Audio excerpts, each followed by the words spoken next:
अस्सलाम वालेकुम, मैं हसन शहबाज। आप देख रहे हैं Hasan Shahbaz official YouTube channel. हमारे साथ सीनियर एडवोकेट अहमद पंसोता साहब हमारे पास मौजूद हैं। ये इमरान खान साहब के वकील भी आए, उनसे पूछते जो मुल्क की मैशियत और सियासी बुरहान और मैशियत बुरहान हो रहा है, इसके बारे में उनकी क्या राय है। अस्सलाम वालेकुम सर। वालेकुम सलाम। सर, इस टाइम मुल्क में एक अजीब सी कैफियत है जो आज 75 सालों में हमने नहीं देखी, जो कि मैशियत, सियासी इस्तेकाम और दूसरी चीज़ें। आप इसके बारे में क्या कहेंगे? मैं समझता हूँ जी कि इस तरह की जब कैफियत पैदा होती है तो उसको इलेक्शन ही रिजॉल्व करते हैं, और उस पर आई थिंक हमारी पॉलिटिकल पार्टीज़ का शायद कंसेंसस हो भी रहा है कि अक्टूबर में या जब भी इलेक्शंस हो जाएं, तो जब भी मुल्क के अंदर कोई ऐसा किसी कहते हैं फाइनेंशियल कोई इशू आए या कोई और इशू आए, लॉ एंड ऑर्डर सिचुएशन हो, तो आपको बेसिकली आवाम जो कि कॉन्स्टिट्यूशन के तहत इस पर रिस्पॉन्सिबल हैं, उनसे आपने जाके कॉन्फिडेंस लेना होता है। That can only be required through vote.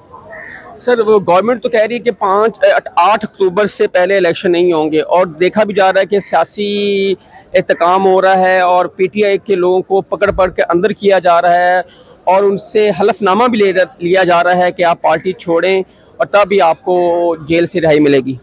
देखिए, आपको डिफ्रेंशिएट करना पड़ेगा दो चीज़ों में। एक तो होते हैं पॉलिटिकल विक्टिमाइजेशन के केसेस। यहाँ पर कुछ केसेस ऐसे हैं जिसमें जो कि बड़े सीरियस नेचर के हैं, और मैं समझता हूँ कि उसमें बिल्कुल कानूनी कार्रवाई होनी चाहिए। खान साहब ने भी कहा है, तमाम पॉलिटिकल लीडर्स ने भी यही कहा है कि जहाँ पर आपने मिलिट्री इंस्टॉलेशंस पर अटैक किया है, जहाँ पर आपने कोर कमांडर साहब के घर पर अटैक किया है, या GHQ या और सारे, इन तमाम चीज़ों में बिल्कुल सख्त सज़ा मिलनी चाहिए, और उसके अंदर एक इंक्वायरी भी होनी चाहिए जो लोग इन्वॉल्व हैं।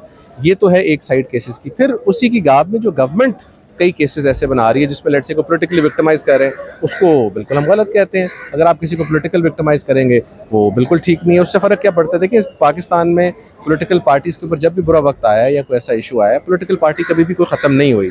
यस, अगर पॉलिटिकल पार्टी में कोई टेररिस्ट एलिमेंट्स हैं, अगर किसी पॉलिटिकल पार्टी ने गलत काम किया, जिसकी मैंने आपको एग्जाम्पल दी है, वो सिर्फ आर्मी इंस्टॉलेशंस की बात नहीं, किसी का घर भी तोड़ा है, उसको ज़रूर सज़ा मिलनी चाहिए, बिकॉज वो भी कानून और आइन के खिलाफ है। सर, आप क्या समझते हैं इसका जो सियासी बुरहान और माशी बुरहान है, जस्ट इलेक्शन है सिर्फ?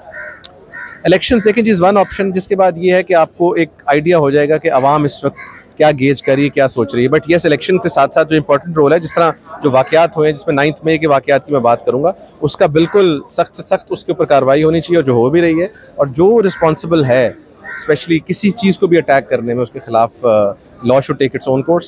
सर, कहा जा रहा है कि तरीके इंसाफ पे पाबंदी का भी प्लान बनाया जा रहा है वफाकी गवर्नमेंट की तरफ से, आप उसको कैसा देखते हैं? मेरा ख्याल पाबंदी वाले डिसीजन में तो उनके अपने अंदर भी स्प्लिट है, बिकॉज पीपल्स पार्टी शायद उससे एग्री ना करे।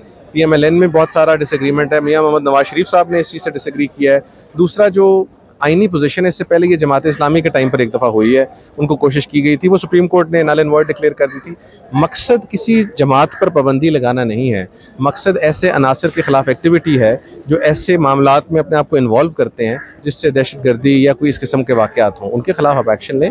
बट ये जो एक लार्ज स्केल पाबंदी किसी भी पोलिटिकल पार्टी पर, ये तो मुनासिब अमल नहीं है। सर, इमरान साहब के सुनने में आ रहा है कि नेक्स्ट जो नैब की पेशी है उसमें गिरफ्तार हो सकते हैं।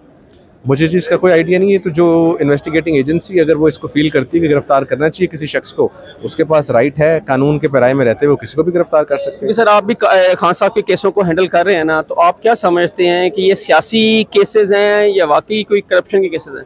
देखिए, जहाँ तक ये वाले केसेस हैं, इनको तो ऑफकोर्स मैं I am not a council in this case में नहीं हूँ, मैं तो खान साहब के एक दो और केसेस हैंडल कर रहा हूँ। इसमें ऑफकोर्स उनका व्यू यही है कि पोलिटिकली विक्टिमाइज किया जा रहा है, और नेशनल अकाउंटेबिलिटी ब्यूरो की अगर आप हिस्ट्री उठा के देखें तो इसके ऊपर मेरा कहना ज़रूरी या इंपॉर्टेंट इतना नहीं है जितना सुप्रीम कोर्ट और हाई कोर्ट ऑलरेडी कह चुकी है कि ये केसेस सारे के सारे पॉलिटिकल विक्टिमाइजेशन करने के लिए कहे जाते हैं। सो आई थिंक गवर्नमेंट को चाहिए कि इस चीज़ से थोड़ा सा इज्तनाब करें और fair trial they, not only Imran Khan को, नवाज शरीफ, किसी को भी फेयर ट्रायल दे। वरना इवेंचुअली होता ये है कि जजमेंट सारी सस्पेंड हो जाती हैं, कन्विक्शन सेटिसाइड हो जाती हैं, और फिर at the end of the day जो आपकी अकाउंटेबिलिटी ड्राइव है वो बड़ी बुरी तरह अफेक्ट होती है। मेरे ख्याल से सर, अब गवर्नमेंट को भी अब खान साहब को गिरफ्तार करने के लिए वो चाम नहीं रहा जो पहले था।